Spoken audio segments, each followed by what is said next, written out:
All right, ladies, pay attention. It's quiz time about your hormones and how to live longer, stronger, better, and get your sexy mojo back. Hey guys, it's Dr. Eric, the fitness physician. So I love to do these quick little quizzes. So talk about hormone stages. There's still a lot of myths and misconceptions out there. I want to talk about progesterone a little bit. People always ask, what should my blood level be? And this is something that, of course, I always treat symptoms first. This is where a lot of my women are having problems sleeping. They're restless, they're irritated, they're irritable, hot flashes, night sweats, waking up through the night all the time. Progesterone is usually the first hormone to decrease in women as it goes through perimenopause and menopause. So this needs to be addressed. Minimum concentration is 5 nanograms per milliliter on a standard lab panel, although I like to get it closer to 10 for optimal protection. And so when we go through perimenopause, they want to balance this out, right? Then it's not so much this estrogen dominance, it's usually because they don't have enough progesterone. So estrogen is the last to drop. So as that stays kind of high, starts drip dipping a little bit, progesterone drops first. So we need to balance that out with appropriate progesterone. Oftentimes women need even more progesterone to get this higher.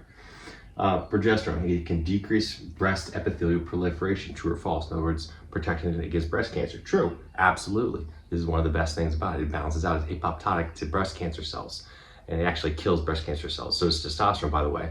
And we'll talk about estradiol later. There's some myths about that. But MPA, medroxyprogesterone, the synthetic one that's been around for many, many years, is actually the opposite. It causes inflammation, causes swelling, all the negative side effects you hear about with progesterone, and breast epithelial proliferation. So this is why the difference is bioidentical, is the total opposite. No studies ever been shown to have bioidentical progesterone have these effects. It's the bioidentical form that provide the benefits. Yes, there's the occasional woman who does have side effects from even bioidentical progesterone. Not very common, but it does happen. But there are other forms of administration other than oral.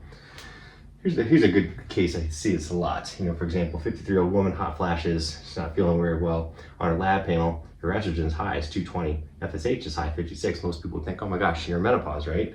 So what do? A lot of people will give them estrogen, thinking that because their FSH is high, they're 53. No, the answer is not true. You want to give them progesterone. That's what's going to fix this. Why? Because of inhibin. This is a whole lecture, another lecture topic, but inhibin drops, and that's why the FSH is high. That drops before the estradiol falls off. She's making plenty of estrogen. If you give her estrogen on top of that, she's really gonna be miserable.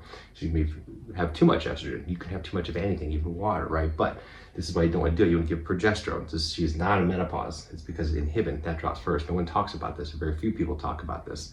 And I'll talk about this in future lectures. So women, if you're looking for help with perimenopause, menopause, you want to get your mojo back, feel better, sleep better, look better, lose the weight, reach out to me. I'm happy to help. I'm doing telemedicine all across the country. Check me out at drericprimex.com. Please like and share this post. Check out all my free content on social media, as well as my Relentless Vitality podcast. And everybody have an awesome day. Remember to live to give. Do something nice for someone and pass it forward. Talk to you soon.